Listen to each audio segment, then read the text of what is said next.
Welcome to the winter wonderland of Franklin, Tennessee. I understand Williams County schools are closed again tomorrow, and I'm not going to announce Franklin's special, but they tend to follow what Williams County. And I will tell you that Dana's wife is extremely upset over that. She's ecstatic. In case she's listening. We're very, we can sympathize with that. You know, I've been thinking about taking the boys to see True Grit. Tomorrow would be a great Tomorrow. They don't want to see that. Watch a great movie. No one should be allowed to play John Wayne. They're not. That's true. They're playing Rooster Cogburn. Rooster Cogburn, not John Wayne. John Wayne played that person. John Wayne, no one. Young girl in his She's right. That's right. And for our next movie review, moving right along. Do we have any business? Okay. It's Tuesday, January 11th, and this is our work session. And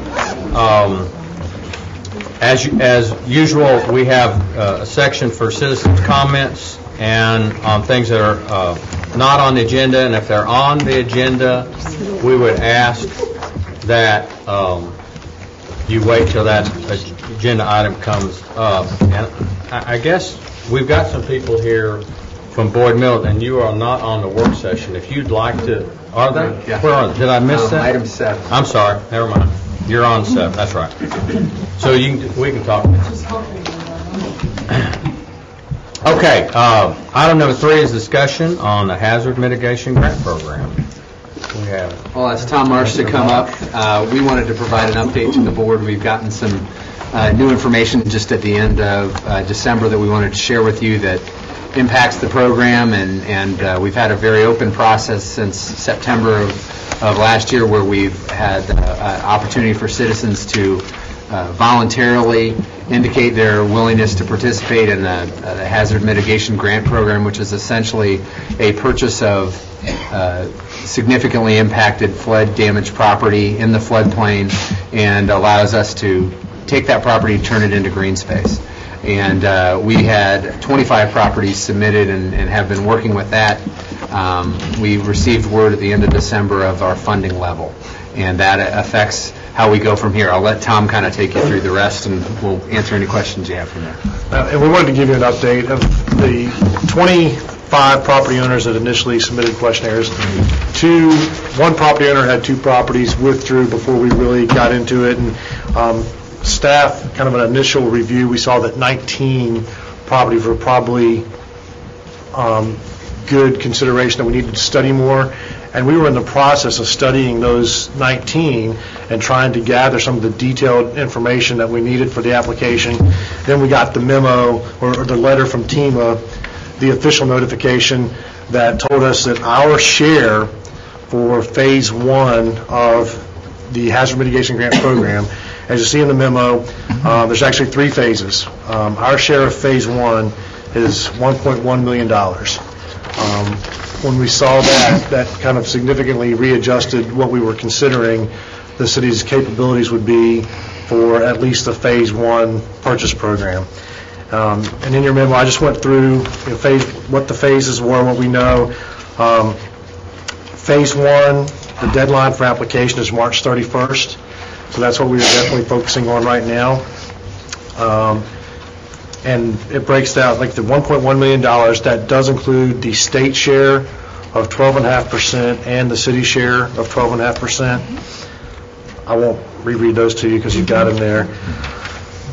Phase 2 will be projects that mitigate potential flood and or tornado damage, but it's also related to jurisdictions that were impacted and declared disasters due to the May floods. And you'll see there the deadline, application deadline for phase 2 is June 30th of 2011. There's no dedicated share of funds for phase 2. The distribution will be based on funds remaining after phase 1 awards. So like phase 1, it's already dedicated. City of Franklin, your share is $1.1 million. Phase 2, it's unknown. There may not be anything available. I have had some communications with TEMA about phase 2, that it would be a reasonable use of those funds or an application, say any properties that we can acquire with the Phase 1 to go ahead and put in a Phase 2 application, but there again, there's no guarantee that funds will be there. Phase 3, only if funds are available, and that opens the funding up to any entities in the state, jurisdictions, and any type of potential mitigation work. Does not have to be related to the flood damage of May 2010. And the deadline for that would be September 30th of this year. Based on our funds available for Phase 1, we anticipate that's probably 5 or 6 homes. 19. Obviously, depending on the values of the various homes. And with that in mind, in the last 6 or 7 days, we've kind of started honing in on, from 19 that we were considering down to, okay, what are the 5 or 6 that would be the first ones to select? And with that in mind, we wanted to revisit. If you remember back in September and October, we did talk about some of the criteria that we would consider, and we just want to revisit that with you and let you know that's what we're going to be looking at over the next couple of weeks as we try to narrow down to 5 or 6 that we'll finally propose. That would be, first of all, these substantially damaged properties located in the floodplain. Second would be the properties that are not substantially damaged but are located in the floodplain and would benefit the community from a mitigation standpoint. Then we had a proposal that we would give a higher priority to properties that are actually located. Remember, the floodplain is 2 different sections, the actual floodway and the floodway fringe. So we're talking about giving a higher priority to a structure that is actually within the floodway as opposed to just the floodway fringe. Then, of course, is there a geographic location that represents a benefit to the city?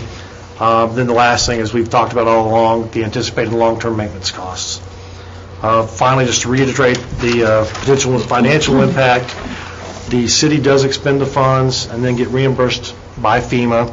And based on the share that we've been allocated for Phase 1 and our 12.5%, the total amount of expenses ultimately for the city that would not be reimbursed would be $141,637 at least. We could go over that, and our recommendation is obviously we're working on narrowing down the recommended properties for acquisition, and we'll come back to you in the near future with a actual proposal and recommendation. We would, I guess, like board feedback on if you want us to apply this criteria as we've described them and work on a program that fits that funding level and come back to you with what we think will be 5 or 6 that we think have the greatest benefit within that criteria, maybe that work together to provide the biggest community benefit as well, and bring that back to you for consideration. What were we expecting? In terms of funding, we really didn't know. We know there was a large number, but there's also a large number of communities and counties all in that declaration. It's a very wide spread declaration that we're dealing with. So I think they've allocated it across that large scale. This is not a real surprise to us. We just didn't know what the funding level would be. I think we thought it might have been a little higher than this from our discussions with TEMA, but this is the number that came back. There may be some other dollars that come around in Phase 2, but we can't guarantee that. So we really need to if the board wants to move forward with this program, build a program around Phase 1 and be prepared for Phase 2. Not knowing what that funding will be and sort of have a list that we can, whenever that next number comes, draw a line on that and see what makes sense there as well. Anticipate that the properties that eventually will be properties that are very close together. For example, Ewingville was so badly damaged. Would we tend to pick, or would we just pick properties all over the city? I appreciate you asking that question, and that's what we were. That's the geographic location. We say benefit to the city, but also we're trying to create an objective statement of the law, whether it be from the long-term maintenance or the benefit to the city, that there would be a benefit if It's a cluster of properties, where, a really small property by itself on a street may not provide a long-term benefit and is just a long-term cost. From a community benefit and a efficiency to maintain over the long haul, a cluster of properties is going to make more sense. What we need to look at is within the 5 or 6, is there a group of 5 or 6 that fit that criteria? We need to go through that and bring that back to you. Would there be an opportunity if you had, say, what Ken brought up, say pick a community, Unionville Road. What if you had one property in there that was substantially over 50% damaged, and we felt like we needed to buy that property, but that was like one property and with houses all around it? Would we have the opportunity to ask that, and some of them don't have HOAs, but would we have an opportunity to ask the community if they wanted to buy that for their area, to have an open park? We can't sell this. We cannot. Right. Or can we give it to them for maintenance? I mean, could we own it and let them maintain it and put park equipment on it? We have to maintain ownership. We can't. You have to be very limited in terms of what kind of structure can go on Right, I to mean- it. But you could work with a community in terms of the use after. So they could this. actually have use of that property, maybe for swings and maybe a slide or something for the children in the area. A community garden. There are a lot of things you could work with that's another folks one. on, but you have to make But we sure that could you're do not that. building too much of a structure over time. Right. Yeah, you can work with. We could do that, in case we came up with one. Did you say that if a property was in the floodway and not substantially damaged, did we have a property in the floodway that wasn't substantially damaged? I'd have to go back and look at the specifics. I know I think they all that there were. were 1 or 2 that were substantially damaged that are in the floodway, and that's, like I said, that's one of the criteria why we would say that would be a likely candidate to be the one to be acquired. But there again, we've got that same issue. This is always at the property owner's, it's a voluntary participation. And so if we had one property sitting on an island that was interested, but then the surrounding properties were not, from a long-term maintenance perspective and usability perspective, would it make sense for the city to actually acquire that property? And this is voluntary up to the date of closing. So we're not, nobody's locked in until we get to that very end of the process. So then would we have several alternatives other than just the top 5 or 6? Because those 5 or 6 might be people that decide not to participate. What I would suggest is we give you what we think is the best use of those dollars, which probably is a 5 or 6 number, but we continue that ranking, both to be prepared for Phase 2, but also to be prepared for if something drops out or changes in your higher-ranked properties, how do you replace those and still make use of the money from the grant? So we need to be, I think, prepared enough to be flexible enough to respond to a change if it comes, both in terms of the decision a homeowner might make or the opportunity of additional dollars. Well, I have a question. Whenever we talked about the floodway, I had heard, but not anything official, that perhaps some properties had been renamed in the floodway that were not before. Is that not the case? There's something about flood That FEMA had redone?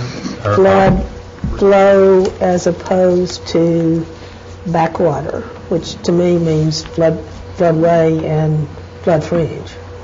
I don't know whether they were redesignated because of insurance purposes or not.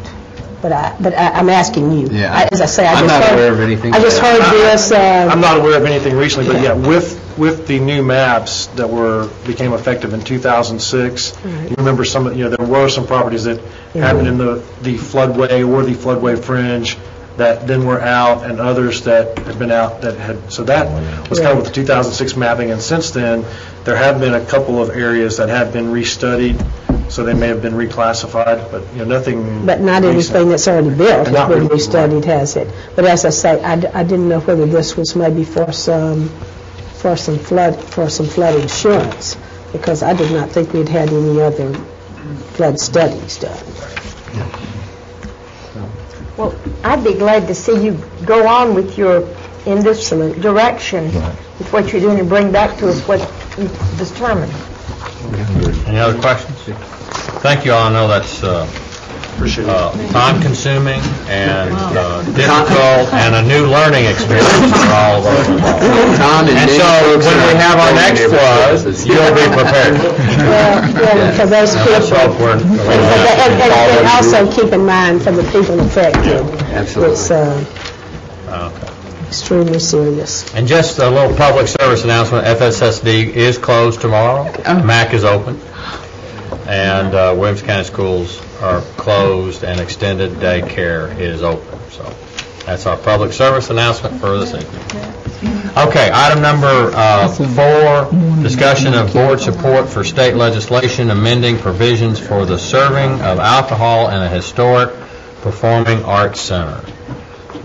Y'all got the information on that, and you can see that the ruling is very specific and pinpointed towards Franklin and Williamson County. Anybody got any questions on it?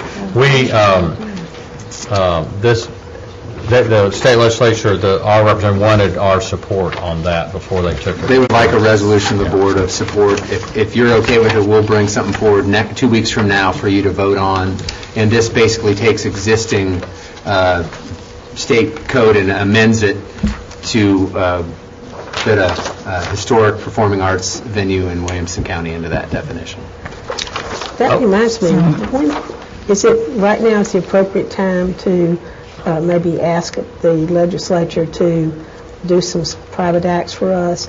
You know, there was an act I'll say something about later that allowed a couple of counties to or a couple of areas to contract zone kind of, and I think that we might want to follow that up. Well, you talking on private acts, they will take it at any point in time, but there's a time limit. So like if we put this in as an example, or anything else that we might do today or next meeting, what they say is middle of March before they. There's a timeline on the private acts versus if it's a charter amendment, we can get those in differently. Those can be accepted at any.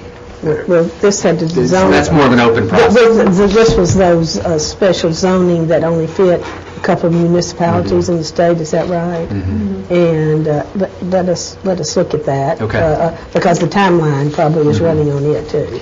Yeah, we need to look at how quickly that needs to get in. Okay, item number 5 is consideration of renewal of liquor license, retailing certificate for Barge Quillman, Red Dog Wine and Spirits. Any questions on that? Item number 6, consideration of resolution 2010-91 granting certain authority for the administrator of the City of Franklin Pension Program. This has been requested by our trustee that we designate administrative authority to certain positions that have had this authority over time, but we wanted to delineate that, or they asked that we delineate that in a specific resolution of the board, and that would be the city administrator, the human resources director, the chief financial officer, the controller, and assistant human resources director. So this just really affirms the authority we've been operating under for some time. Okay, item number 7, discussion of proposed ordinance 2010-76, an ordinance to establish a special assessments for the sanitary sewer improvements in the Boyd Mill Avenue area.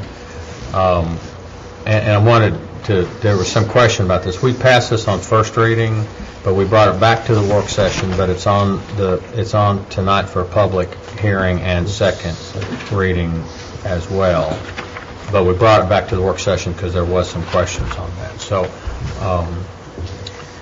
we've got some residents here that are still concerned and interested on this issue, and it has to do with if you have a septic tank and what happens, and I think what the ruling is, and I don't want to speak on my terms, but we've basically what we have said is if we're okay with it if the county approves it, and the county controls septic tanks, so that if the county says you can repair it or you can build a new one, then we will allow that under this ordinance, but that we can't control what the county does. And I know there's some concerns about that, but, I think it would be up to y'all to petition the county to see if how they felt about that. Because the county is saying if the sewer is available, they're not going to. Right now, that's what the county said. They're not going to Right. grant them The a ability, repair. that's right. So, And the question that had kind of been raised last time was, well, if it was allowed, would we allow the continued use of septic? And we look back and we feel that you've already provided for that with the program and that we talked about in terms of the review of every 5 years and the clean out and all that we look at that folks are verifying that their system is operating. And as long as the county will permit you to operate it, we'll permit you to operate it. And we feel that that's already in place at the city level. And there had been some discussion about whether we needed to add to our assessment language to provide for that. And as staff reviewed it, we think you have. Now, ultimately, the county is the one that allows a septic system to continue to operate or for you to repair it or replace it. And I think that's an accurate read that right now, if you can get on sewer, they'll have you get on sewer. But we wanted to make sure that was still provided for if that was if there was an exception granted by the county, that we would go ahead at the city level and permit that. and what I would say to you all is that having been here several times, you all are very persuasive. And sometimes the county will say, well, it's kind of like who did what, and if they do this, then we'll do this. So what we're saying is it's okay with us. So go to the county and put your charm on them, and maybe you will have some success in that regard. So You know your county commissioner. that's exactly right. Okay. And you can find a septic field there that works. Right, that's right. It's really not. Okay, any other questions on that? Moving on, item number 8, consideration of proposed ordinance to establish a 3-way stop sign controls at the intersection of McEwen Drive and Wilson Pike. This was deferred from the 12/14/10. And this is just for discussion tonight. It had been deferred from that meeting on to the meeting on the 25th. But we had done some additional work, and Eric can speak to it specifically. There's some diagrams in here, too, that show how the turning radius and how this might function. And some of the same issues that are there for the stop sign are going to be there for the signal. So I guess I'll let Eric kind of talk about the traffic engineering and traffic flow and traffic control component of this, and see if there's other information we can provide to help work with this and bring it back to you on the 25th. Yeah, our understanding of the concerns and questions from last time was that vehicles either turning left from northbound Wilson Pike would conflict with those already on McEwen, or I guess there are a couple different conflicts there, but Carl had provided the turning movements that you see.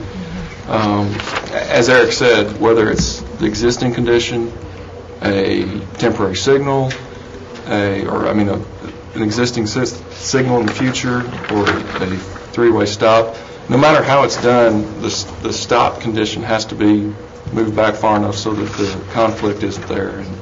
And there may need to be a little bit of shoulder work done out there to help out a little bit. Joe may have to, some of the things that he's already done out there on McEwen he may have to do some minor improvements like that. But really, moving the stop bars back far enough so that the conflict's minimized is probably the best way to handle it. And from the memo from before, you probably noticed that the discussion about the intersection, how it functions, the delay in for the maximum, or for the longest delay for the certain direction does go down, but the overall intersection delay increases. But staff feels like the overall improvements to safety kind of outweigh that, because when you have such a delay that you have now, people start tending to take chances and go when they shouldn't. So even though the overall function is a little bit worse, as far as delay, the direction that was the overall worst improves, and then the safety improvements. Of the three legs. Yes. The worst one gets better, the overall Gets a little bit slightly worse in terms of time. Right, and of course this is probably an 8-month fix until the county gets the signal in place. Well, I'm not arguing at all with the stop sign. It has to go there. We need it. The other thing is that you're saying the overall peak hour improves. You're saying the peak hour vehicle delay improves, but the overall does not. The worst delay, which is the eastbound McEwen delay Right. that they've experienced right now. Going up to McEwen to the Yeah. stop sign. Those people come up there. Avalon on your left. Right, and they stop and they sit there for whatever the I vehicle know. was. I do that many times. Right, and so I got it. with this change, their delay decreases, yet the overall function, the overall delay of the entire intersection Right. increases. Because you're stopping. You're stopping. You're The stopping. ones that Stop now. Right. Right. You're stopping a lot more But traffic you're that stopping doesn't them, stop so the now. other people can at least get out, and Correct. I'm saying that's absolutely critical. We need that. Now, the other thing I just want to address real quick is that turning radius, because when you're coming up McEwen going east with Avalon on your left at that stop sign, turning right onto Wilson Pike, these trucks are going to have to go and swing. So when they swing, that stop radius is going to be back far enough to allow them that full swing and come back in. Well, they have. And they have to do that right now. I know. If you're not right now because they're not stopping. If you're a small enough car and you're stopped on McEwen Right. and there's nothing coming southbound on Wilson Pike, you can turn if you don't have to swing out like a larger vehicle. You can turn right there and not have to worry about that conflict with the northbound vehicle. That's what you're talking about. Well, if they're coming, if they're going south on Wilson and they're going to turn into McEwen. But my other worry was about sitting at McEwen and taking a southbound turn on Wilson, taking a right turn on Wilson. Right. That's because no one's stopping there now, so they don't have that problem. They wait till that traffic moves through and then they take that swing. So we're going to be back far enough, aren't we? Yes. Yes. They've studied that, and this. Right. That's what the turning movement that I shows. see. Where that gets back into the proper lane. That's where the stop bar Okay, gets so set. we need to do side work on that on the as you said. That's what we may have to do a little bit of shoulder work there shoulder. where the radius is. You know, we have that problem at every intersection in town, that very same problem. Third Avenue. Not as bad, though, because remember, we don't have the trucks. Oh, yes, we do. No, but you know what I'm saying. Not the same ones, not the same ones, though. No, I can't think of any trucks we don't have. Living vans, 18-wheelers, Okay. you know, Okay. we got them. Vans, I know. I see. So that what happens is they just have to back up. Some And you times they just have to can't, back if up. you're on McEwen, and I was sitting there, I had 23 cars in front of me the other day. I literally got out and counted them because I wanted to know. And then we were sitting there for so long. I'm like, okay, I have nothing better to do. I'll count the cars. It was nuts. And how do you back that up? You don't. I mean, downtown it's a whole different situation. Probably 2 or 3 cars maybe. But you've got your buses and you've got your construction trucks over there. So, well, I'm good with it. As Can long I as ask a we question? What is going to happen whenever it gets fixed? You know, whenever the signal is put up, is it still going to have that same turning radius there? Well, until we do For the interim. until we do the project that you all approved the design for But last Yeah, fall. I don't know, but okay, what's that time frame?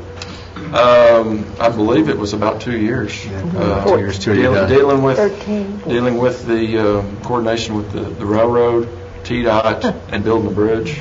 I think it's about 2 plus years. So we're talking about having the signal up then for maybe eight months before the The signs would be up between now and, say, August is the latest, because the signal we want to have in place before school starts at the Clover Cross School.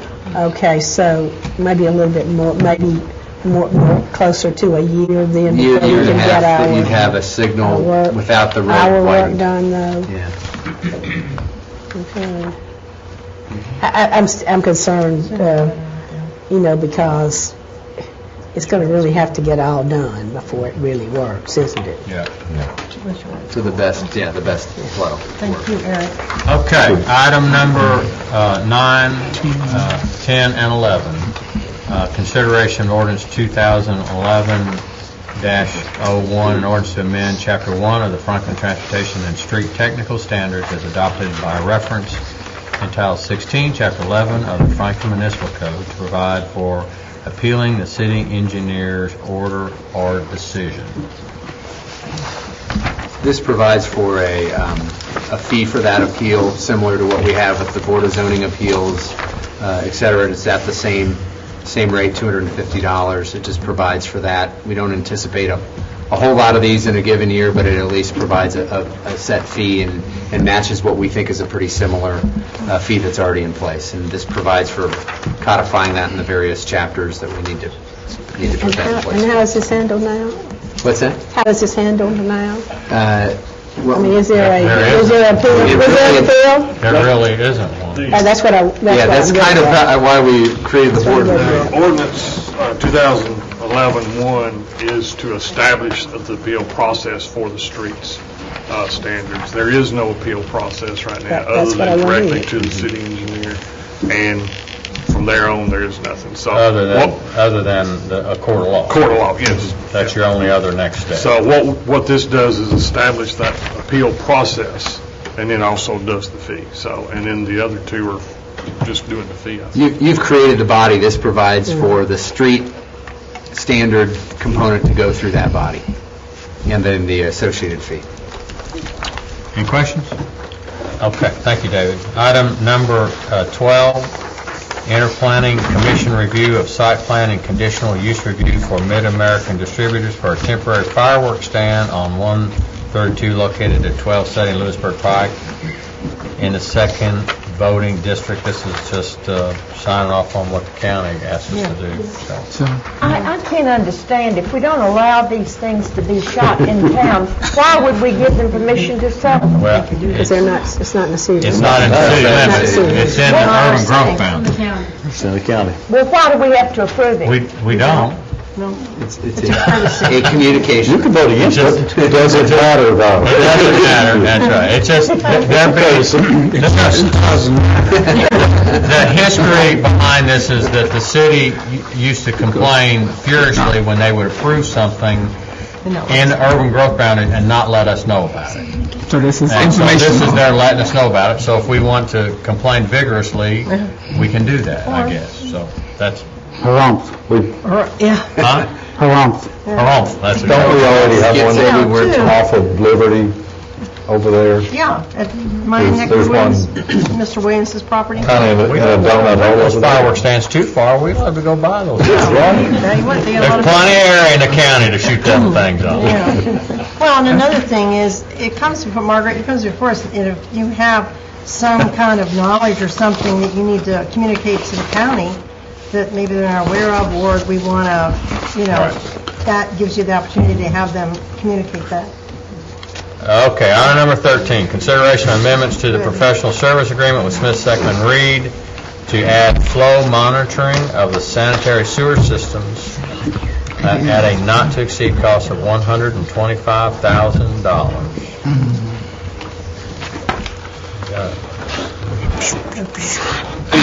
Well, what this is about is we need to do some monitoring of the existing flows, wet weather type flows, which we need to start as soon as we can. It ties into the integrated water resources plan, as we need to get some information data where we can use the modeling, or to do the modeling for that, and to determine what we need to do. It's something that has been looked at various stages, never been funded to do. We're looking at about 25 locations, I believe. and we really need to just push this forward where we can make sure that as we finish up the Integrated Water Resources Plan, that we actually get into the data and the recommendations that we really need to get. So concerning the collection system and the treatment system for the sanitary sewer. So we're pushing it forward. We have an existing contract with SSR for the master plan. It has been on hold in a large respect, waiting on the Integrated Water Resources Plan to get kicked off and get as a part of that. So we wanted to do it as an amendment to that contract since we already have them on board. We can do it. This is a pass-through. They will be contracting with a company to install them. They will be getting the data. They, being SSR, will be getting the data, and then they will be working with CDM, et cetera, to extrapolate and see what we need to do. Like I said, it's a direct pass-through. We will be opening the bids, public opening here in City Hall. They will be handling everything, being SSR, they again. So it's just something that we need to do, and the cost is $125,000. Mark has indicated that he has funding available by shifting it from line items that has approved this year's budget. So this has a timeliness about it because of the rainfall? This is a type thing you need to do during your wet season because you're trying to calculate what infiltration inflow you have into your system. So you need to do it during the wet, rainy season, which is now, starting now, of course, as you can see if you just walk outside. But so what we're trying to do is get this set up where we can start doing it in February. We'll be doing like 2 months worth of testing, I believe. We have it set up to where, if need be, they can go back and do some more testing if we have some problems or we don't get the rain events, et cetera. So, but yes, we need to do it during the winter. The other piece is this translates into rehabilitation, prioritization of rehabilitation of sewer lines, which ultimately help stretch the capacity of our system. If we prevent I&I, we stretch the treatment capacity of the system. Mike, you had a question? Question. So this is merely data collection that they'll use for the integrated water plan? It's data collection that we'll use for our modeling of our system, which again, as Eric said, once you use it for modeling, but you pinpoint where you need to do some corrections or upsizing, or you just replace or line or whatever to cut out this infiltration inflow, you'll know what you have coming, and you know where it's coming from. Right now, the only place we can really measure the flow for our wastewater is at the plant. So we need to know where in the system all this infiltration inflow is coming from. Our plant is rated at 12 million gallon per day treatment, but it's designed to handle up to 30 million, I think, or 32 million gallons per day for to take care of infiltration inflow. It's not as good a treatment, and it's not rated at that, but that's what it's designed for. So we need to look at trying to reduce all that and where our plant can last longer, et cetera. So it will be used for the Integrated Water Resources Plan, but it's also used for the system, the sanitary sewer collection system itself. And we'll probably be looking at, after the fact, doing some permanent locations of these type monitors. But why wasn't this included in the scope of services for the integrated water plan? I mean, is this not data collection that has input for this? It does. This also, it serves multiple purposes. I'm sorry here, kind of talking over my shoulder, but it does serve multiple purposes.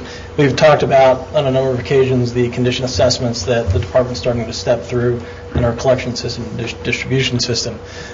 Condition assessment meaning identifying, prioritizing the infrastructure that we have currently that will require replacement or rehabilitation over time. So this is kind of a twofold effort. But no, it wasn't. There was discussion of including it in the Integrated Water Resources Plan originally. We weren't exactly sure if we were going to go forward with it this year or not, but we're asking to do it now to, I guess, kind of step forward the process with the integrated plan as well as the condition assessments. So that's kind of where we're coming to you with it now. Okay, so this essentially is an addition.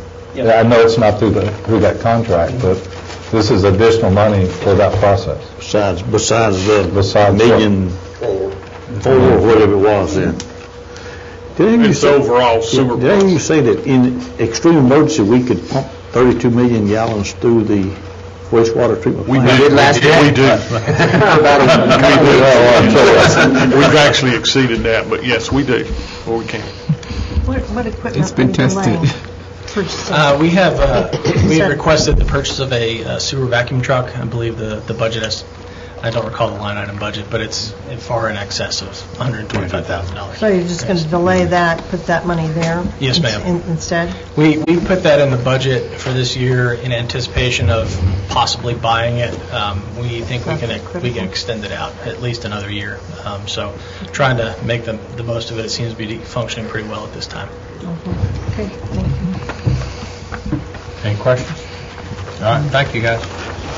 Item number 14, discussion and consideration of the updating of the Franklin Road impact fees is presented in the 2010 Duncan Associates Road impact fee study dated November 2010. This, of course, is our ongoing discussion on that, and staff's recommendation was to kind of zero in on option 3, which includes the cost of arterial roadways, including the right-of-way, and that only. So I think where they need to be, they want to know where we want to go from here. Yeah, we talked to you last month even about follow-up and some additional review we'd like to do based on the input we got in the kind of community work session and what we'd heard from the board. One of the specifics that I asked for your guidance in looking at was pulling collectors out of consideration, but looking at a much more focused subset of collectors that we were trying to define ourselves as a major commercial collector. Well, we looked at that, and quite honestly, we can't come up with a good neutral definition that fits that road, that type of road. So don't really feel like that's something we can fold into this. And so wanted to get back to you on that and also say, as we've looked at it, we feel we've kind of driven through the key components of the study, and that at this point would recommend the consideration of arterials with the update, plus folding in the cost of right-of-way. And want to get your direction of where we go in terms of process and discussion. We had a good-sized group that engaged in the discussion in late November, how we want to communicate back to them. Vernon took the initiative to share with the design professionals that this was coming before you, but thought you might want to give us some guidance in terms of where you want to go process-wise from here as well. You have a staff recommendation. You may want to include some more input or give us more guidance on what you want to see and how you want to go from here, is our question. I would point out, regardless of what you do other than staying as we are right now, we have to do an ordinance. That ordinance is at least a 2-reading ordinance. We'll have a public hearing typically, and if my recollection is correct, we had said at that workshop session, once we get to the point of having an ordinance, then we're taking it back to that sort of a discussion group again to talk about. So actually you would end up then with basically, I guess, 2 public hearings more or less on the ordinance once it's written, based on what you want us to write the ordinance on. So all you want to do is add the right-of-way, the arterials, basically. No, the cost. Besides the cost. Besides the cost. Besides the cost, yeah. Okay. We want to add the cost of the right-of-way, which, keep in mind, though, when you add the cost of right-of-way, it also allows an offset for the cost of right-of-way. That's right. So, I mean, it's kind of a two-edged sword, I guess is one way to put it. That's kind of a harsh way to say it, but that's basically what it is. And one of the ways, I think it's an easy way to look at this, quite frankly, is to look at the change and relate it to, especially in the commercial side. Well, not just there, though. Well, I know, but my point, well, easy, you can do it per square foot, and it's kind of easy to calculate. Obviously, it's per 1,000 square feet, and I guess one of my thoughts, and I'm not sure, I mean, it might be open for discussion for sure, but all of these are in the $2,000 range until you get to restaurants and fast foods, and it jumps up to $6,000 and almost $9,000, and that's certainly a huge increase, but so are a lot of these other percentages. So, I mean, I don't know if percentages are the ones, what we really need to look at, but we're doubling in a lot of cases. In almost every case. Yeah.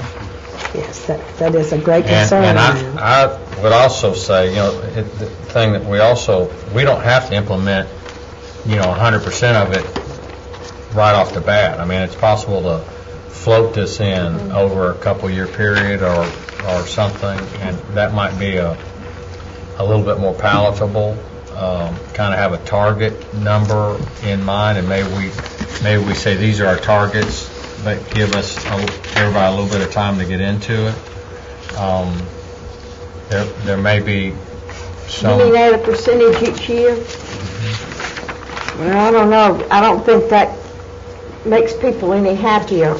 I guarantee it makes people happier. Well, we're going to do 4% on our water every year, and they're mad about that because they say. Yeah, they're not nearly as mad if you did 50% one year, though. So I'm just saying, the other thing is like a home builder or, and I can really only relate. I can't relate.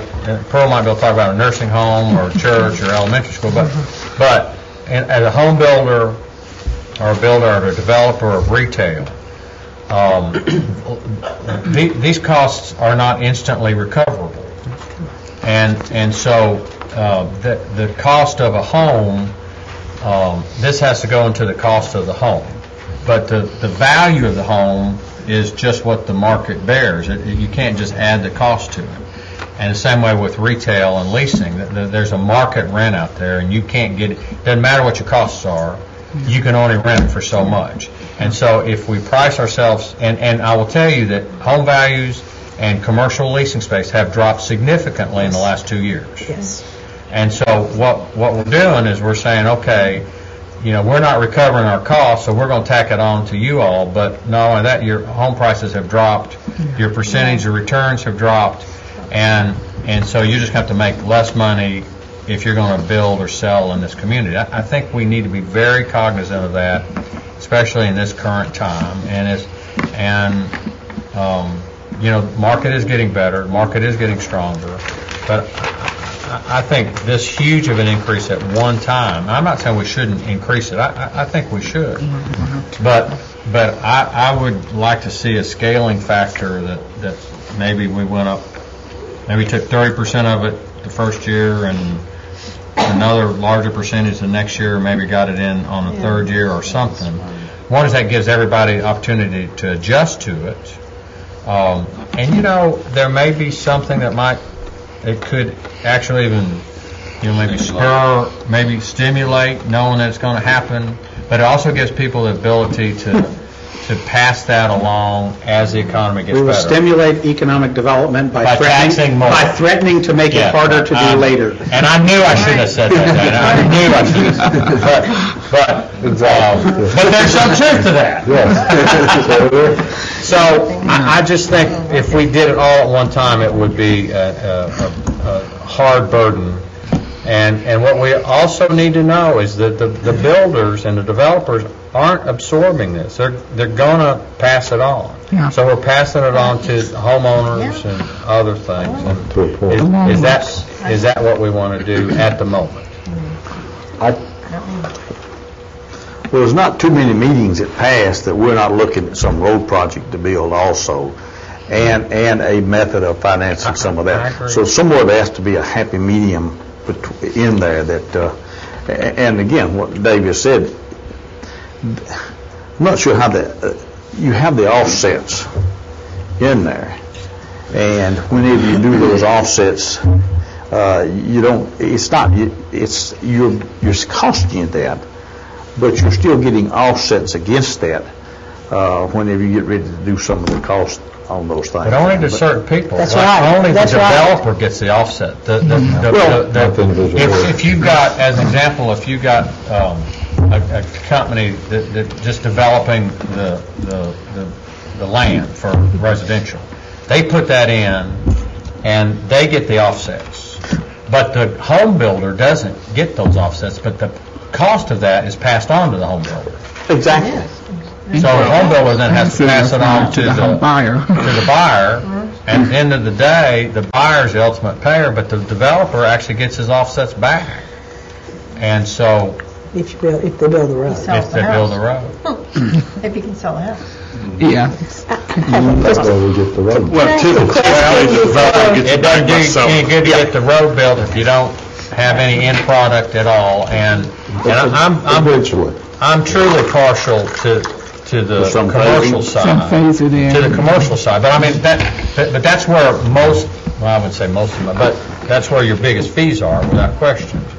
And we don't want to discourage that. I mean, we are we're a retail sales based city. I mean, 45 to 50% of our money comes from retail sales. Do we want to discourage more retail when that's where our money comes from?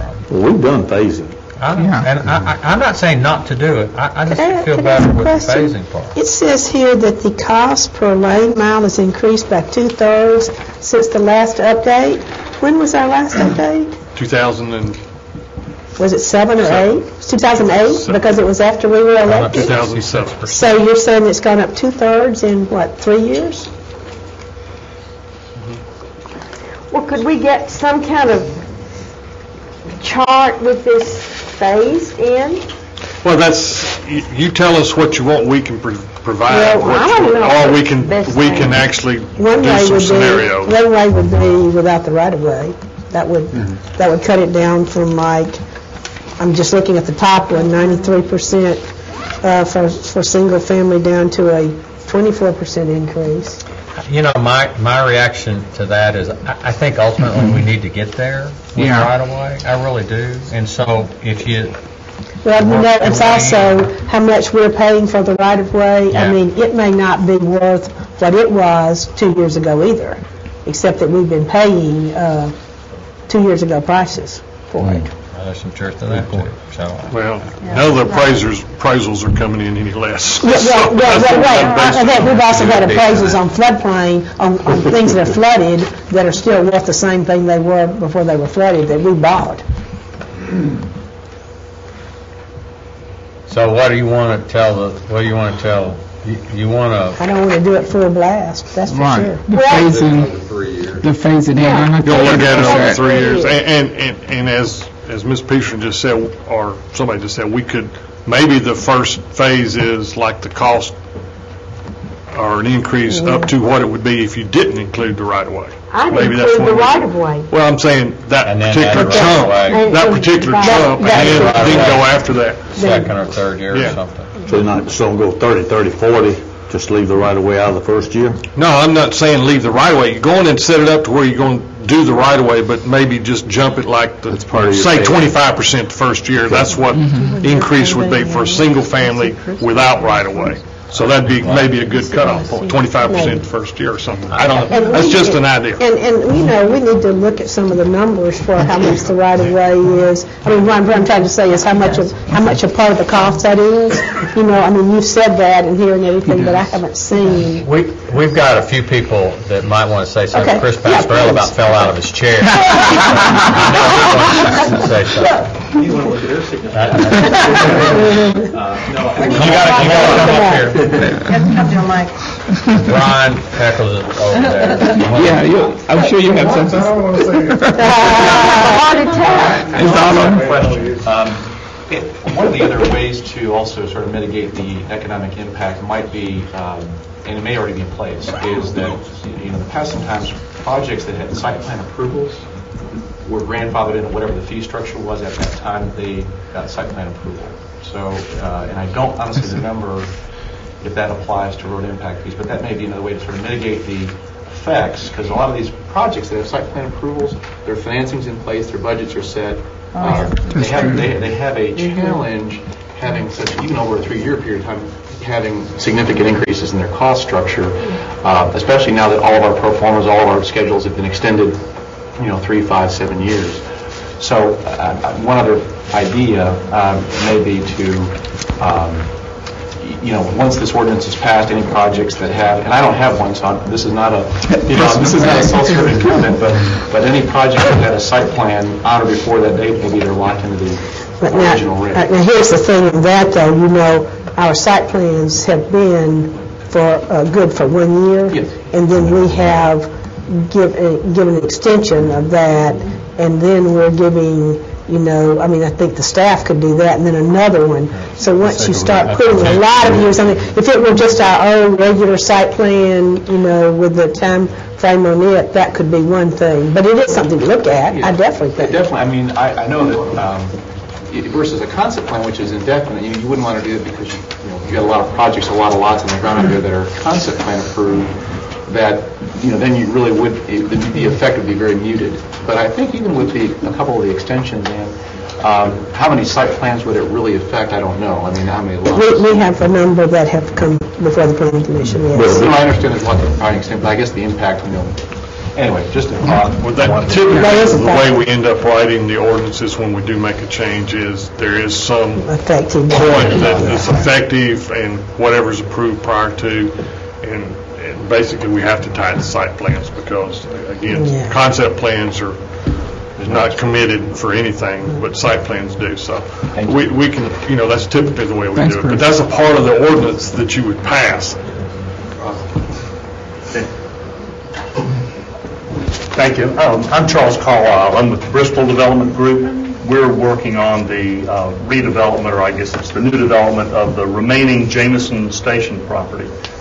We do have a vested interest in what's going on. And I would just add, I think the discussion that you've had, I think is indicative of the way that this ought to be looked at. As a citizen of the city, I'm all in favor of good roads, but I think phasing this over time would be a very appropriate way to look at it. The only other thing I would ask is just, as the gentleman before stated, there are some of us who are kind of in your pipeline. We just turned in our regulating plan application yesterday. We're into this about 90 days, have substantial investment in the project, and our investor proposals have already been done based on the fee schedule that was already in effect. All of our pro formas are based on that. So any increase that we have to bear from this point forward, we either have to find a way to save in another aspect of the project. We have to try to take it out of construction cost or something like that.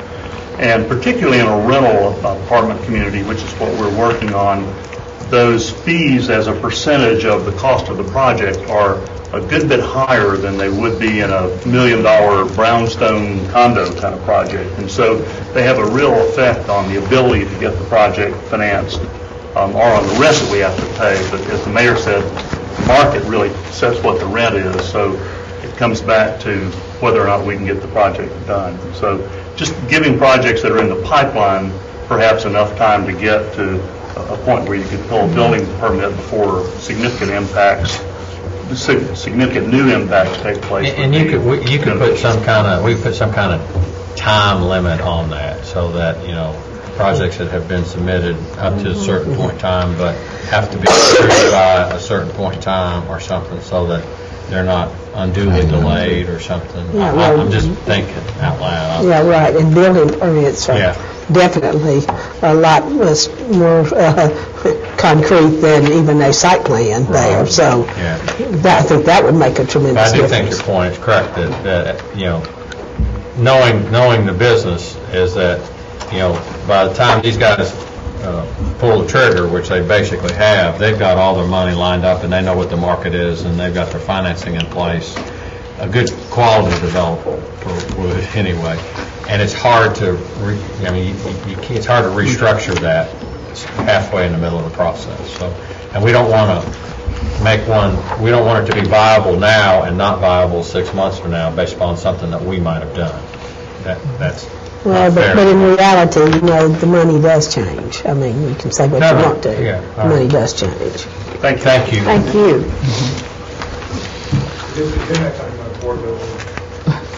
Of course you can't surely you're on the clock with somebody.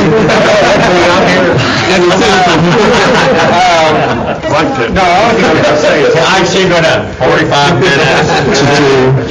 For residential, it's a fixed fee, so you don't do anything based on square footage. So your smaller residences are bearing a higher proportion of their overall price than a high end. In other words, it's regressive if you don't do it on a square foot basis. That's true. That's true. Good point. Okay, so let's give staff director a proposal that maybe a couple timeliness proposals. Some phase-in options. Phase-in options, correct. What about Three-year phase-in options.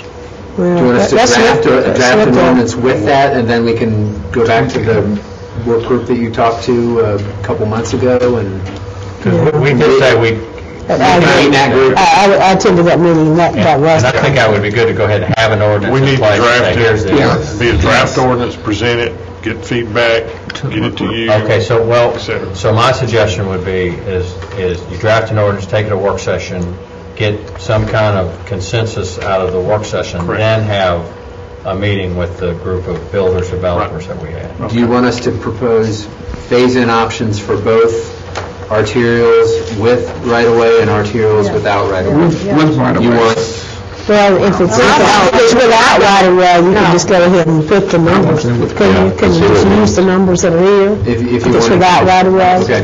If we're going to put them in, if we're going to put right-of-way in at some point, I'd say leave them in right now and go on and do your... But as was stated, though, that business about the right of way helps a few developments, but it doesn't help everybody, because a few developments will get their recoupment, but everybody else won't. Right. So it's tough. It's tough, yeah. If you, Okay, all right. Item number 15. 15 and 16 kind of work together over the last several years. The city has participated at the request of the county and in partnership with the county in the 3-Star program, which is essentially works through the Tennessee Department of Economic and Community Development. I would essentially say it's sort of a best practices in terms of economic and community development, and shows that your community is embracing those practices. And this is just a resolution of our desire to participate in that. And 15 and 16 work together because we've also got to affirm our compliance with Title VI regulations at the same time. So these two resolutions would provide for that. In preparing these, checked in with Matt Largent of the county, and the county is still moving forward with participating in this program as well. Any questions? Okay. Item number 17. Discussion of Mayor John Schroer's succession and vacated that large alderman process. Have at it. Wanted to come to you and have a discussion tonight a little bit about where we go with this process, and see how we work going forward with you. Maybe we better say in case somebody doesn't know. Yeah. So what's going on, John? There may be those that don't know about sending their kids to school tomorrow. I have been, as most of you know, been offered, and I have accepted a position as the Commissioner of Transportation by Governor-elect Haslam. I will start on Monday, and I found out Monday's a holiday. Isn't that great? I'm already staying forward. And how was your first day at work? Which is great. I played golf.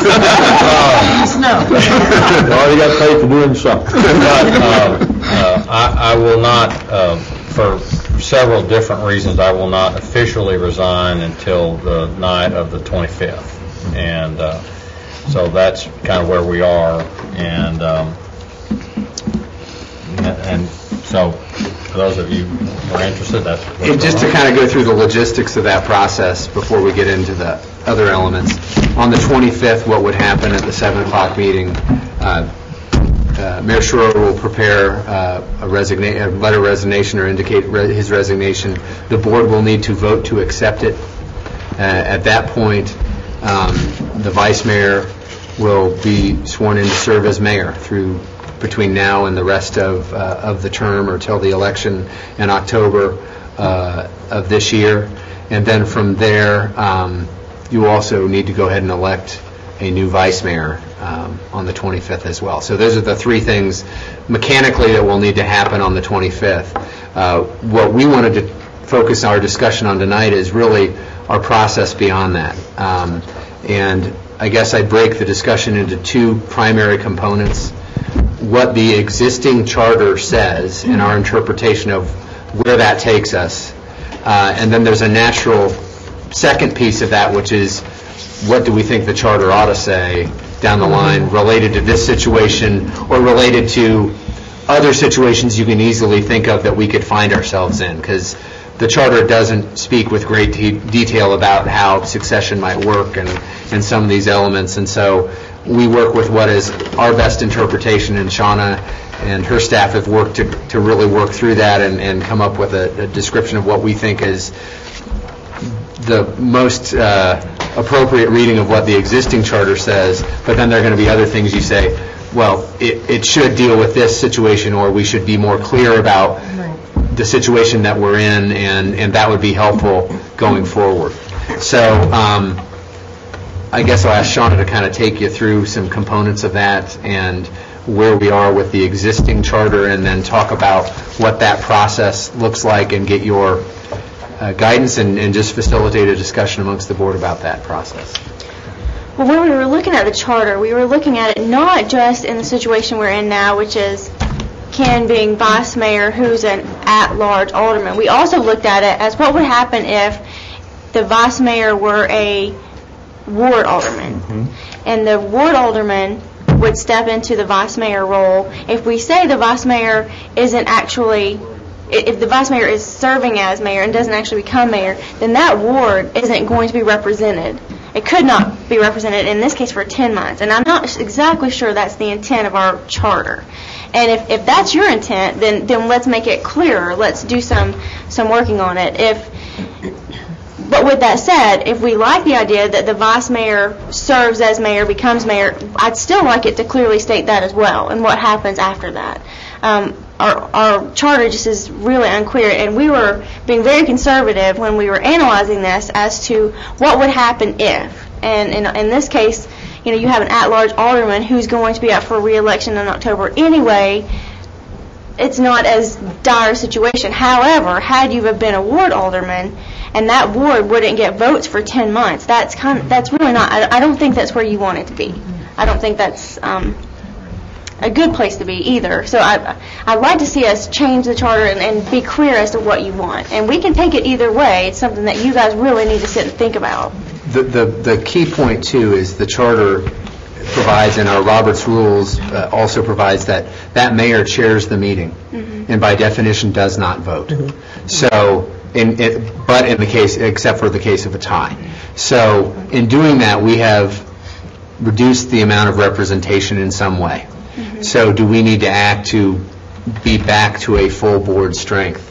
And I think our read of the charter and looking at it with Shauna is that's where the charter kind of takes you, because it says the two options are the board affirmatively acts to fill the position or there's a special election. And so this may be another eventuality that we need to look at too in that second category of what do we fix.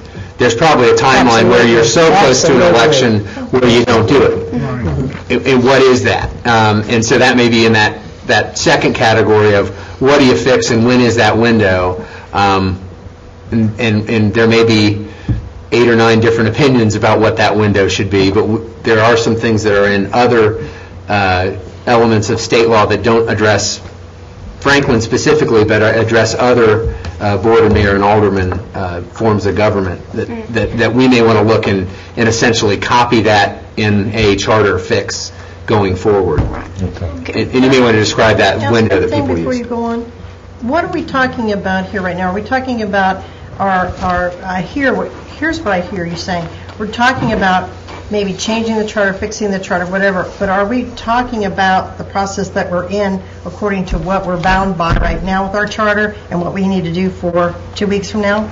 Are we intermixing this discussion? We're kind of mixing it. Yeah, we're mixing it. We're telling you what our opinion is as to where we should go from this point forward, but also letting you know that there are holes in either way, and we need to fix them, however you want to do it. But you're also telling us there are specifics, because we've gone over this a couple times, very specific as about what we can and can't do at this present time.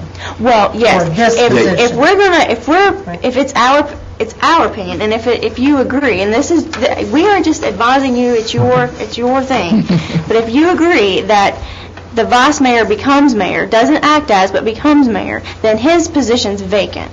And then you have, right, and that's our opinion. It becomes vacant. Well, that's what it says, though, doesn't it? I think it says that. I'm not trying to interrupt you, but I just want to make sure we got this right while we're listening. Yeah. Is it an opinion, or is it? Well, it actually says that the vice mayor shall serve until the next city election. Shall serve. We took that as you become mayor. You're not acting as mayor. And then it goes on to say, at which time the office of mayor shall be filled. So it's my opinion he serves as mayor and becomes mayor.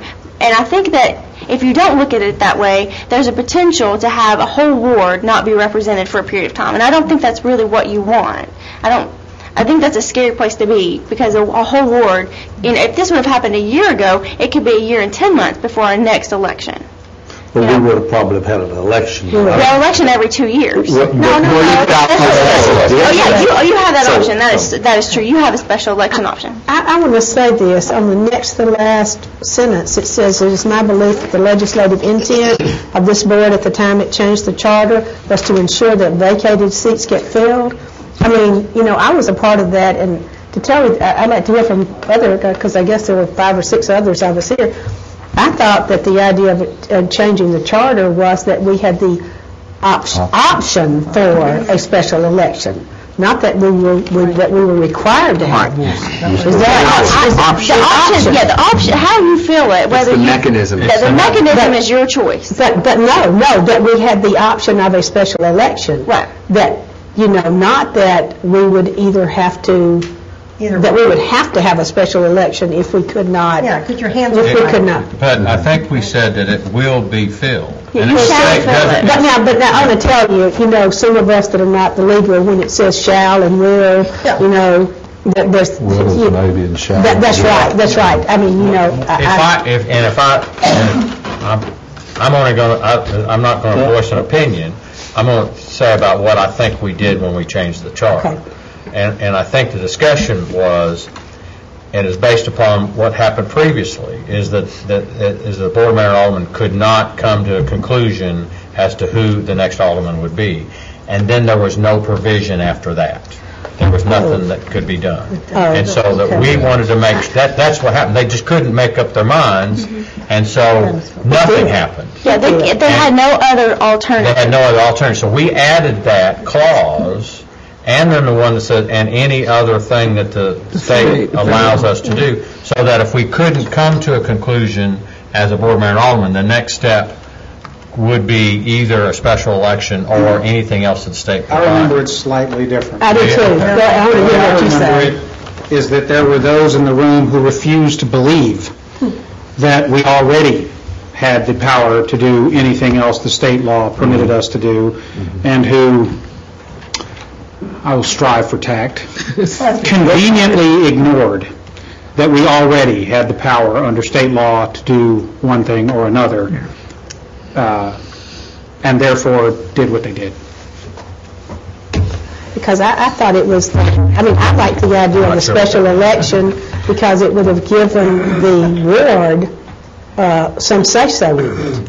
That I didn't think it was because we absolutely wanted it filled. Because if you think back to the Dennis Phillips time, I don't know what that time frame was, but wasn't it about this same time frame? No. It was a very short period of time. It was a lot longer now. I mean, I think it was almost it was a year and a half. No, it wasn't, because, Pearl, weren't you and other people nominated? Let me think about that. Yeah, and it was, the names came out. No, it was right. It was about this time. Yeah. And it has to be filled by a majority vote of the entire board, one person. And we just couldn't get there. Right. No one had a Right. majority vote. We just couldn't get there. Well, when Mr. Skinner was brought on, we did this round robin thing. Right. It was like musical chairs. We dropped one person every round. Which I think worked well. really. Well, we wound up with him, so. I guess it worked well. It worked well. But that did work. I think that. I was sorry if it was. So let me just go there. You got to vote in favor. So we have a vice mayor who is an at-large alderman. So that is not leaving a ward uncovered. So in this specific situation, we can keep things as they are.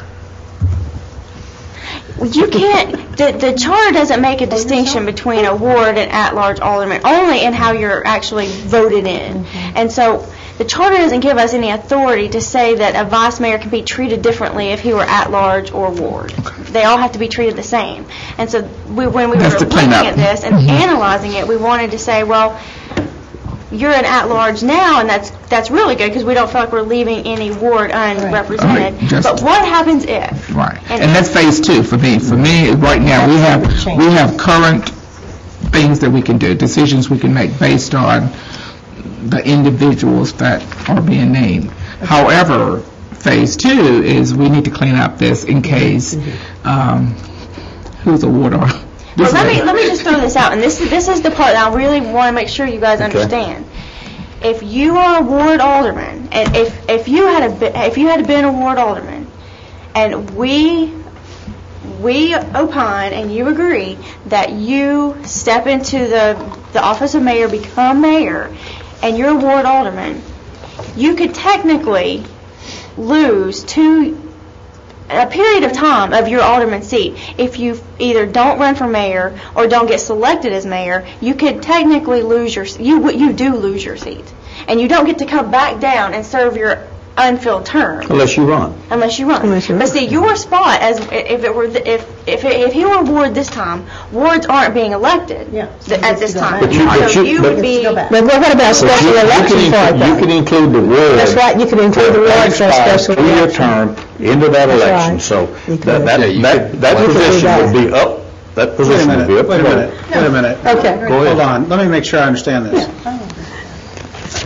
The vice mayor does not, over their own objection, become the mayor. Right, I totally agree with you. Okay, I mean, We've never- if Tim doesn't get up and take the oath, Yeah. he doesn't voluntarily become the mayor. I just want to we never said this before, I just want to make sure everybody understands it. The implication of taking the position, though, is that you are no longer in the previous position. Yeah. Well, right, yeah. So you can't be both. Everybody Yeah. understands. You can't be both, and then in this case, you don't have a fully seated 4 at-large aldermen voting on a given issue. We have a vacated spot. And we believe that the charter provides for filling that spot through some mechanism that you tell us to fill. Or not. Or not. Or not. I don't see where it says. Well, wait a minute. Wait. That's the opinion, that's the opinion. Here's the thing, okay? If we were sitting here having this conversation in September, and we all just shrugged and said, let's just see what happens next month, we wouldn't be derelict in our duties. So it's not a question of whether we must do it or not. I understand what the charter says. But the reality is, it's not a question of we must do something. It's really a question of, do we feel comfortable doing nothing now, or do we feel like we ought to do something? I mean, it's all timing. You know, I mean, if there were an election that was scheduled, God forbid, let's say someone passed away, you know, or got moved away, and there was a vacancy on that account, and the election was in 2 weeks, no one would be in a hurry to appoint someone just because the charter said that we had to fiddle with switches just because they were there. And if we were under general law, mayor aldermanic charter, which we're not, we're under private act, obviously, it provides for a time frame in which you don't have to. It talks about, if you're within the time frame to file a petition to run, Which is what, April? we don't have to fill it. It's actually 20 days before the qualification deadline, which in this case would be like July 1. So long as you've had the time. someone may not want to run against people who are already running, who've been here, and they don't want to run against somebody. But they may be willing to run if there was a vacancy. So that's why the state law provides for a period of, so long as they could have time to submit a petition, then we don't have to fill it. But we're it's January now, and it's April, May, June before July. I'll just tell you where I'm at with this whole thing. I've been through ties. I've been through time.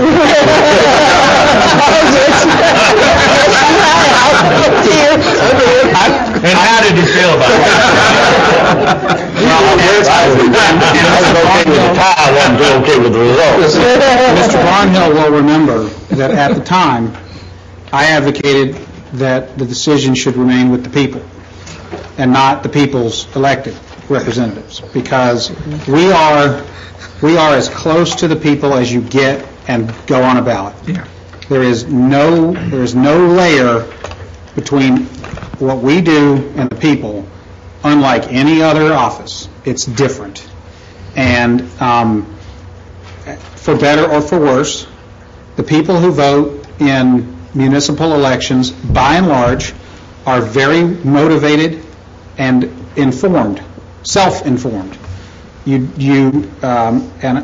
we had the conversation about changing the charter to coincide our elections with general elections in November, and I was against that because we do not run on parties. We're nonpartisan, and I feel like we are more responsible to and responsive to and connected to the people that we represent than any other layer. And I didn't want to get mixed up in having people ask me as a candidate, well, where are you on X, Y, or Z state or federal issue? Because we don't wrestle with those things. And I advocated when Mr. Barnhill and Mr. Phillips were tied that we have a special election. I correctly forecasted some of the problems that I thought we would have if we named anyone.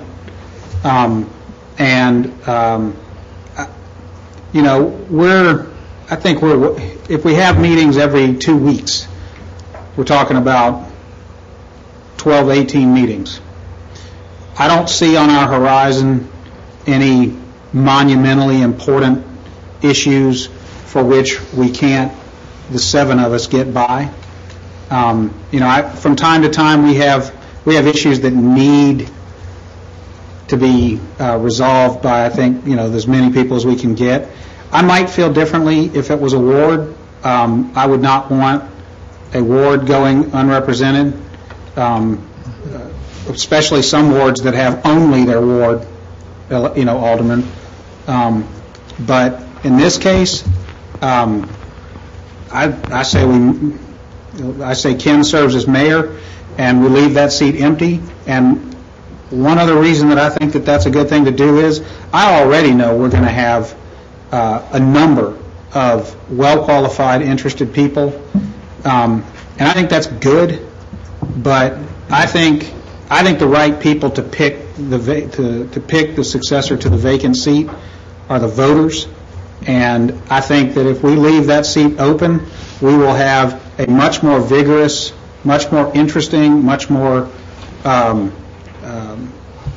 higher participation rate, not only in candidates but in voters, than if we designate someone, even someone who tells us I'm not going to run. I don't know whether I feel good or bad about somebody that says, name me and I won't run. I can't hold you to that promise anyway, but I don't know that it's a good one. I really don't. I don't know that I prefer a caretaker, a so-called caretaker, to someone who has ambitions to keep the seat. I don't know which one of those things is better, but I don't feel like we'd be doing a disservice to the community to, in late January, or mid-January, tell people, look, if you want to be the alderman, an at-large alderman, you can pick up a ballot in a couple of months, and you can campaign for a few more months after that, and you can join the board. The top 4 vote getters can join the board. If we name someone who says they won't run, that might be okay. But if we name someone who doesn't say that, then we've given them an advantage. whether you want to believe that or not, we've given them an advantage. We've given them 8 months on TV, we've given them 8 months with the title, we've given them 8 months of incumbency. And I'm just, I would feel differently if it was 24 months to go. I would feel differently if it was 18 months. But the reality is we're talking about 9 months tops, because the October meetings don't count. You'll be sworn in.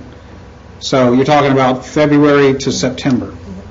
And if there was a burning issue that was divisive, or if we were wrangling with UGBs or dealing with a West Haven type issue or something like that, I might feel differently. But I think we can manage. We have had pleasantly very little controversy and divisiveness on this board, and I think the people will pick a good successor better than we will. And I would say almost exactly the same thing, other than add one caveat. If it was an in-ward, I think it makes a little bit of difference in the fact that, as Dana said, you possibly could have a ward with no representation. So I would look at that. But my public statements and private statements to anybody that's called has said this: you got 75% of it large, you got 100% of it in ward. That's 7 people there. A lot of times you don't have 7 there to begin with. So I have no problem whatsoever leaving that position open and not filling it. Now, that is my preference, to leave it open and not fill it. Whenever it comes time to pick a qualifying petition, pick it up, and there'll be a dozen that'll run for that slot. That's the slot they think they're running for, and go for it. Well, you got another item on this. Here's where we get to that.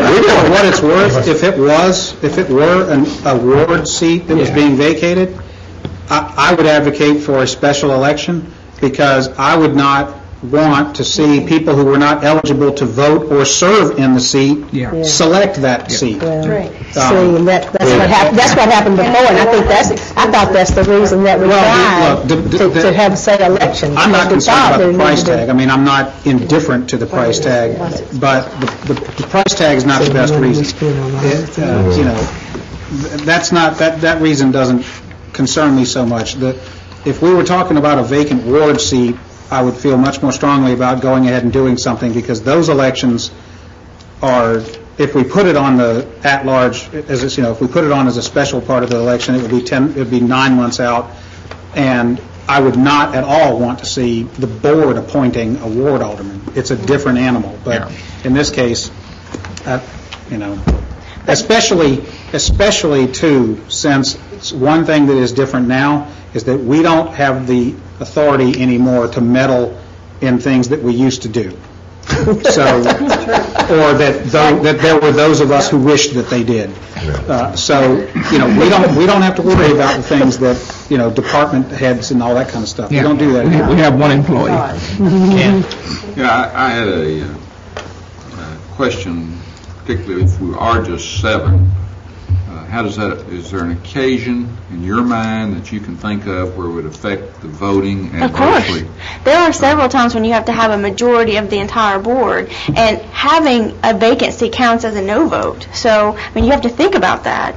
So whenever you're talking about rezoning issues or things that take a majority vote of the entire board, that counts as a no vote.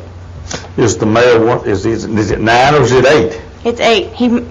They vote to break it down. It's still 5. It's still 5. You would need 5. So you need 5 out of 7. You need 5 out of 7 instead of 5 out of 8. My only concern is the charter doesn't say. Well, actually, I only needed 4 out of 8, because then the mayor could vote, but that's 5. So that would be 5. So you could get something passed with 4.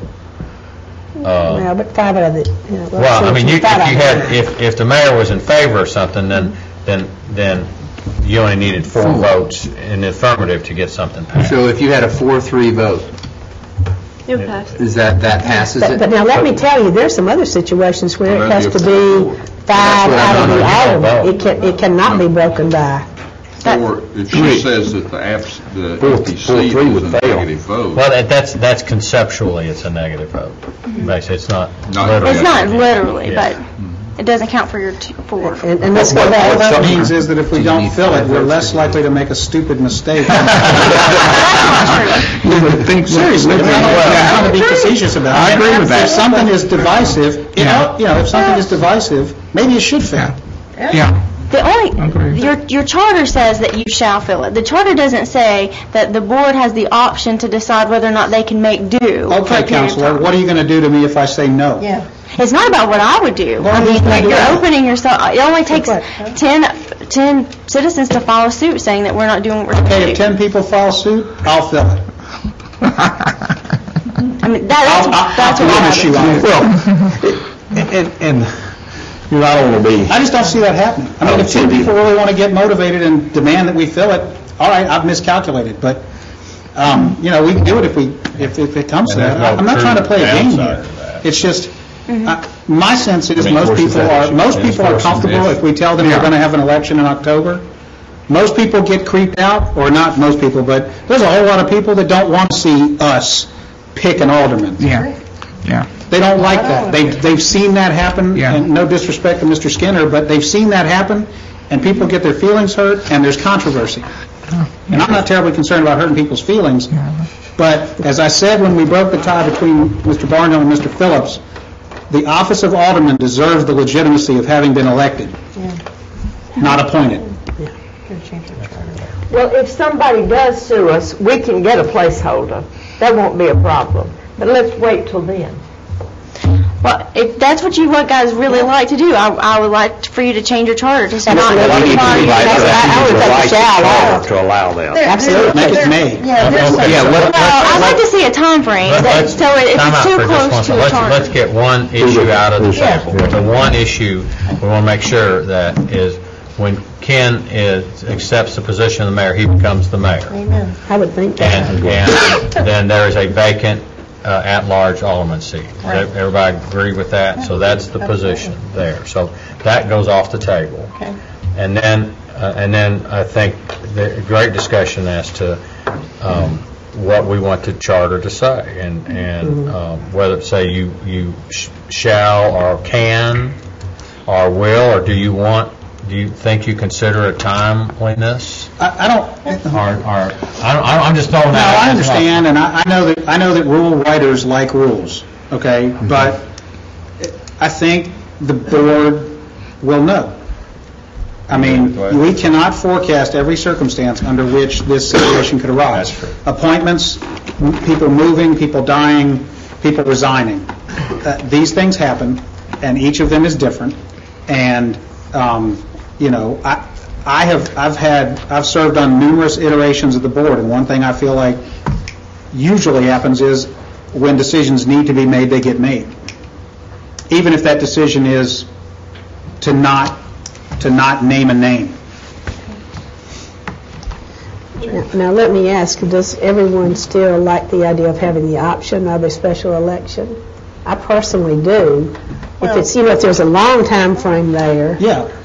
I'm just saying it's an option, though, the option. Right, and it also, I think, depends on the time period. I think if we're going to revise this, we need to say something in there. If it's a year of the election, and I think, and with Dina is the fact that if it's a ward alderman, you've got a different animal than you would with at large. So you need to consider that. It's a year of an election. It's why would we want to try to fill that, give somebody the undue advantage or an advantage, and then also have to go maybe to a special election? I'm not interested in that. I honestly think if we have it if there's a vacancy during an election year for that alderman, then we need to write that in differently than we would if it was 2 or 3 years. And then I'm also, thinking what Dana says, that if it is a ward alderman, then that's a different animal altogether, too, because you've got that ward not being represented. So I think there's a lot of issues here that we need to talk through, and we need to have... Do you want the charter to reflect the difference between at-large and in-ward? You should never have 3 years. Right. You'll never have 3 years. The most you could have would be 23 months. Right. And see, that's what happened on the very latest change, it was technically. You were 18 months sooner. But the resignation occurred when it was actually 23 months. Right. And I don't want to take away the opportunity for a special election. I do have a concern about special elections because a special election to me translates into who can raise the most money the fastest. Because you're typically going to have a short fuse on that. Because that's why you're doing it. You're trying to get someone elected soon. You know, we would not set a special election to fill Ken's at-large seat today. If they told us we could do it in March, we probably shouldn't. And if they told us we could do it in July, I probably wouldn't. So I don't want to take away the special election because there might be a circumstance, and I'm not sure that we can, because I don't think we can remove from ourselves anything that state law says is a choice. To me, the simplest solution is to simply say that the board may use the power of appointment or a special election or any other means provided by state statute. Shall. But I don't think we thought shall. I think we thought may. I mean, at least. Well, like I said, as I recall, my memory of that, and I filter it through my own problematic head here, but my memory of it is that we were acting to make sure that everyone understood that we had all of the choices that state law provides. Yeah. And that might be cut cards or roll dice. Well, you still have to vote on this on the 25th, what you want to do. You have to, as a board, decide. Well, we could all just decide that no one's going to name a name, and then we all just go home. You don't vote. You just don't do anything. Well, yeah, you do have to, the board has to decide. Make action. You have to say something. You have to say something. Why? Okay.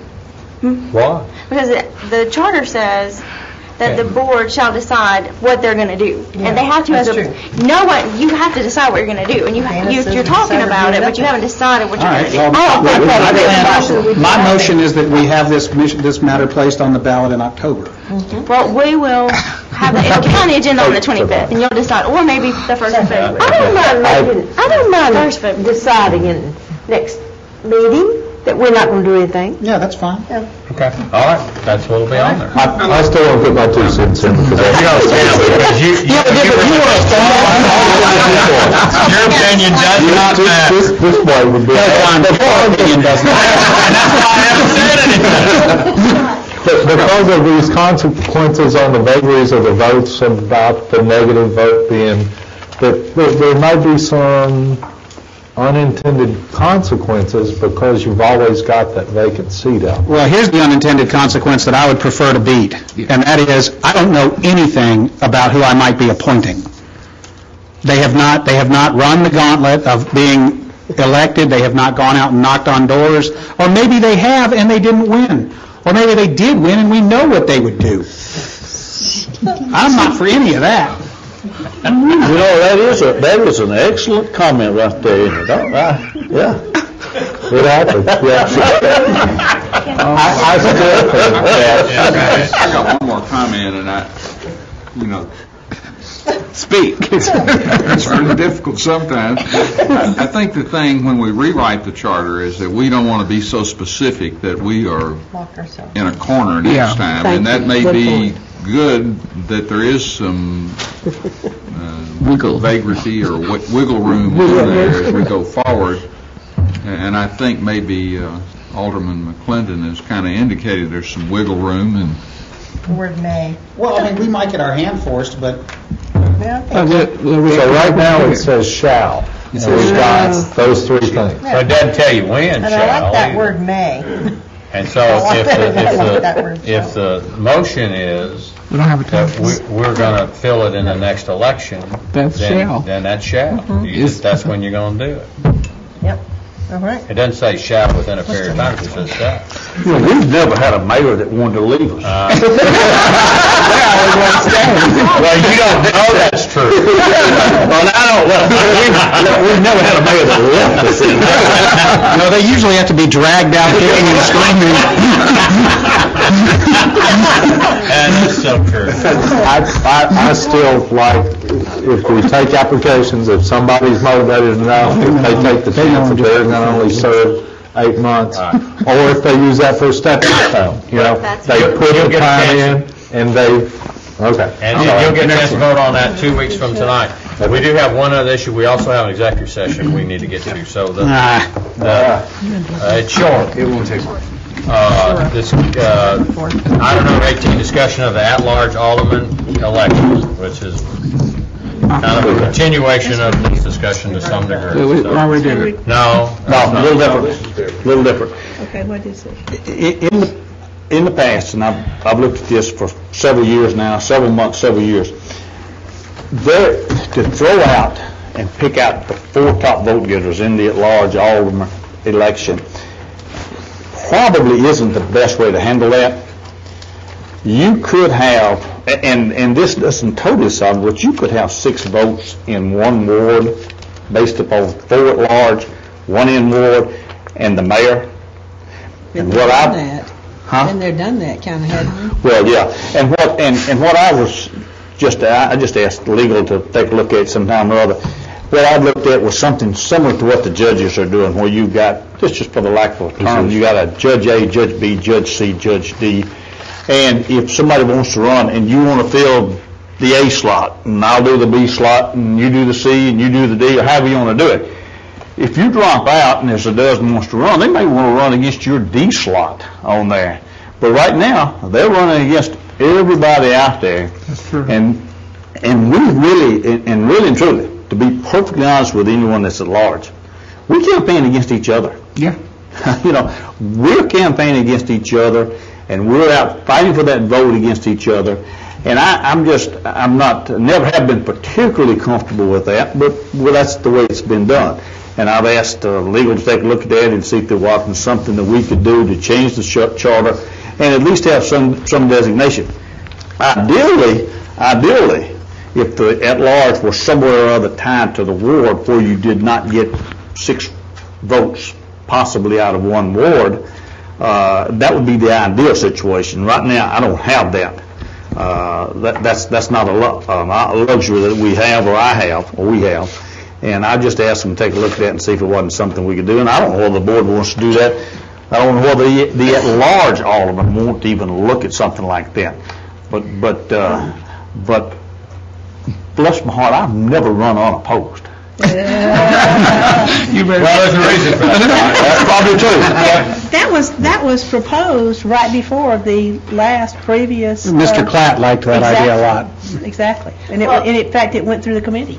The states or the cities across Tennessee are pretty split on it. A lot of them do have positions or slots that they just name either 1, 2, 3 or A, B, C, and you can either pick an alderman you want to run against, or you pick a vacant spot, or it's But at the same time, there are about as equal a number that have just a pool, and it takes the top however many. So there are lots. You can do it either way, and there are really good guidelines how you do that. The state provides for that exact same thing. If you were at large with the state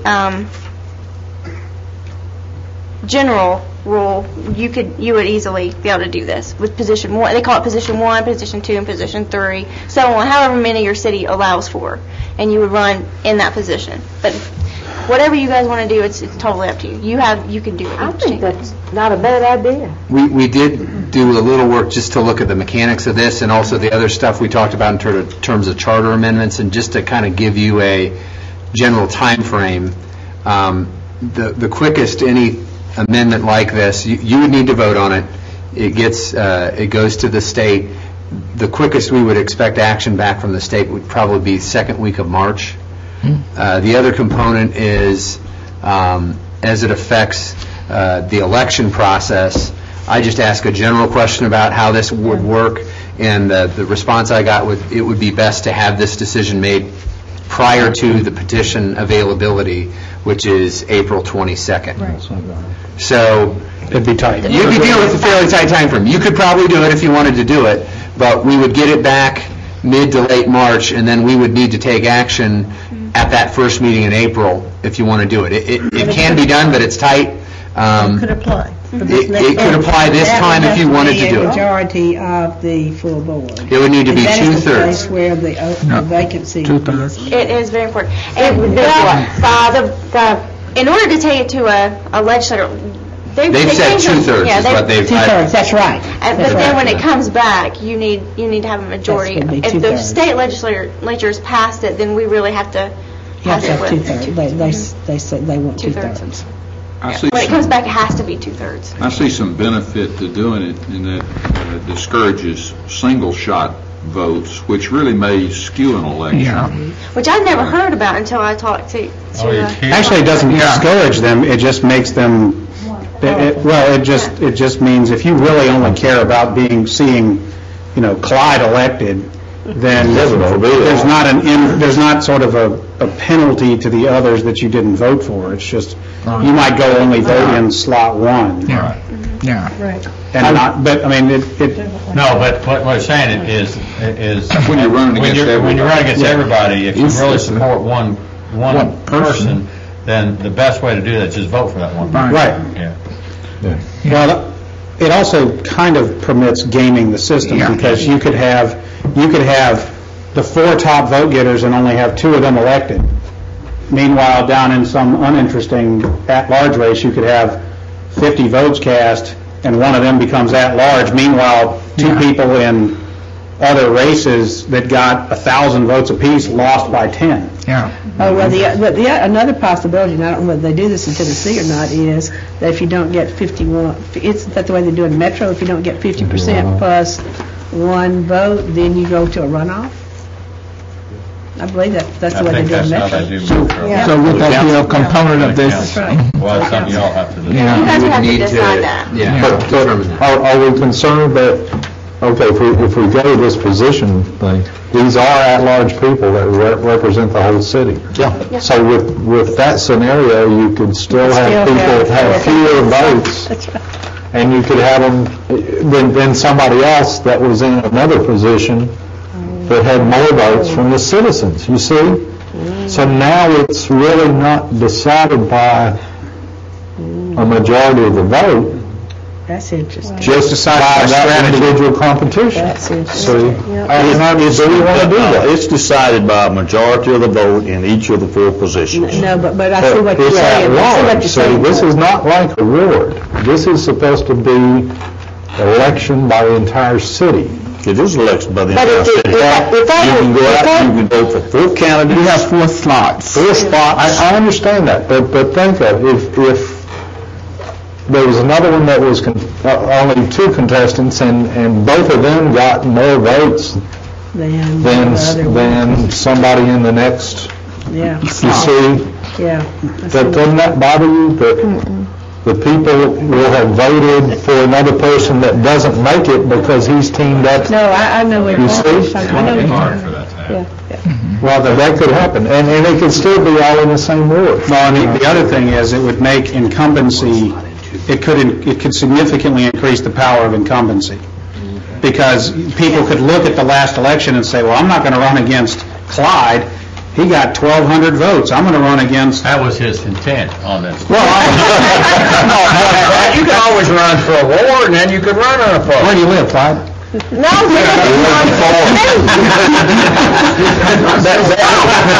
Carry on. There really was not the intent.